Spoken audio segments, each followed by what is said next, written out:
Hi friends, welcome to Indhu's kitchen. இன்றைக்கி நம்மளோட கிச்சனில் இட்லி, தோசை, பொங்கலோடு தொட்டு சாப்பிட்ற மாதிரி டக்குன்னு ஒரு 10 நிமிஷத்தில் செய்யக்கூடிய பருப்பில்லாத இட்லி சாம்பார் எப்படி செய்கிறதுன்னு பார்க்கலாம்.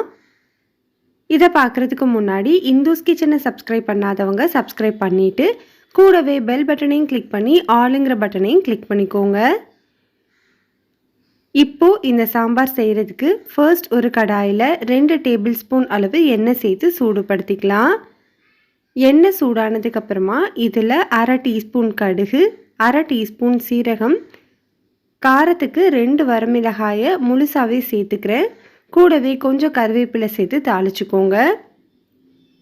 இப்போ இதில் காரத்துக்காக 2 பச்சை மிளகாயை இடையில கீறிட்டு சேர்த்துக்கலாம். கூடவே 10 சின்ன வெங்காயத்தை முழுசாகவே சேர்த்துக்கிறேன். உங்ககிட்ட சின்ன வெங்காயம் இல்லை அப்படின்னா ஒரு பெரிய வெங்காயத்தை நீளமாக கட் பண்ணிவிட்டு சேர்த்துக்கோங்க. இப்போ இந்த வெங்காயம் கண்ணாடி பதம் வர வரைக்கும் நல்லா வதக்கி விட்டுக்கோங்க. இந்த அளவுக்கு வெங்காயம் நல்லா வதங்கினதுக்கப்புறமா இதில் 2 மீடியம் சைஸ் தக்காளியை சின்னதாக கட் பண்ணிவிட்டு சேர்த்துக்கலாம். இப்போது இந்த சாம்பாருக்கு தேவையான அளவு உப்பு, 1 டீஸ்பூன் அளவு கல்லுப்பு சேர்த்துட்டு இந்த தக்காளி நல்லா மசிகிற வரைக்கும் வதக்கி விட்டுக்கோங்க.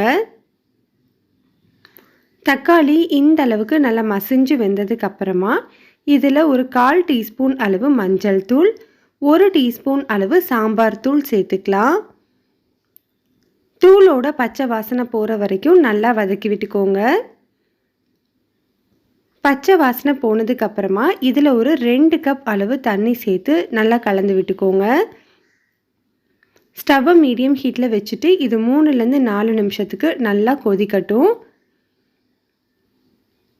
இப்போ இது கொதிச்சிட்ருக்கிற டைமில் ஒரு மிக்ஸி ஜாரில் 3 டேபிள் ஸ்பூன் அளவு பொட்டுக்கடலை சேர்த்துக்கலாம். இப்போ இதை நல்லா ஸ்மூத்தான பவுடராக அரைச்சி எடுத்துக்கோங்க. பாருங்கள், இந்த அளவுக்கு நல்ல ஸ்மூத்தான பவுடராக இருக்கணும்.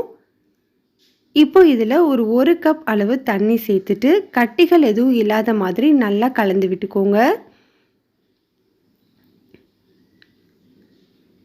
இந்த மாதிரி கட்டி எதுவுமே இல்லாமல் நல்லா கரைச்சி வச்சுக்கோங்க. இப்போ இது தனியாக இருக்கட்டும். இப்போ பாருங்கள், நம்மளுக்கு சாம்பார் நல்லா கொதிக்க ஆரம்பிச்சிருச்சு. இந்த டைமில் நம்ம அரைச்சி வச்சுருக்கிற அந்த பொட்டுக்கடலை மாவை சேர்த்துக்கலாம். நீங்கள் பொட்டுக்கடலை மாவு சேர்த்த உடனேயே சாம்பார் உங்களுக்கு திக்காயிடும்.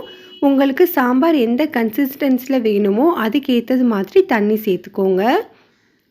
நான் இப்போது ஒரு 1/2 கப் அளவு தண்ணி சேர்த்துக்கிறேன். தண்ணி சேர்த்து நல்லா கலந்துட்டு அதோட கன்சிஸ்டன்சி நீங்கள் பார்த்துக்கோங்க. இப்போ நம்ம ஸ்டவ்வை மீடியம் ஹீட்டில் வச்சுட்டு 3லேருந்து 4 நிமிஷத்துக்கு நல்லா கொதிக்க வச்சுக்கலாம். அந்த பொட்டுக்கடலையோட பச்சை வாசனை போகிற வரைக்கும் நல்லா கொதிக்கட்டும். இப்போ கிட்டத்தட்ட ஒரு 4 நிமிஷமாக சாம்பார் நல்லா கொதிச்சு வந்துருச்சு. அந்த பச்சை மணம் எல்லாமே போயிடுச்சு. இந்த நேரத்தில் கொஞ்சமாக பொடியாக நறுக்குன கொத்தமல்லி இலைகளை தூவிட்டு ஸ்டவ் ஆஃப் பண்ணிக்கலாம். அவ்வளோதான், நம்மளுக்கு ரொம்ப சிம்பிளான டேஸ்டான பருப்பில்லாத டிஃபன் சாம்பார் ரெடி ஆயிடுச்சு. இட்லி, தோசை, பொங்கலோடு வச்சு சாப்பிடும்போது அவ்வளோ சூப்பராக இருக்கும். கண்டிப்பாக ட்ரை பண்ணி பாருங்கள். இந்த ரெசிபி பிடிச்சிருந்ததுன்னா லைக் பண்ணுங்கள், ஷேர் பண்ணுங்கள், கமெண்ட் பண்ணுங்கள். மறக்காமல் இந்துஸ் கிச்சனை சப்ஸ்கிரைப் பண்ணிக்கோங்க.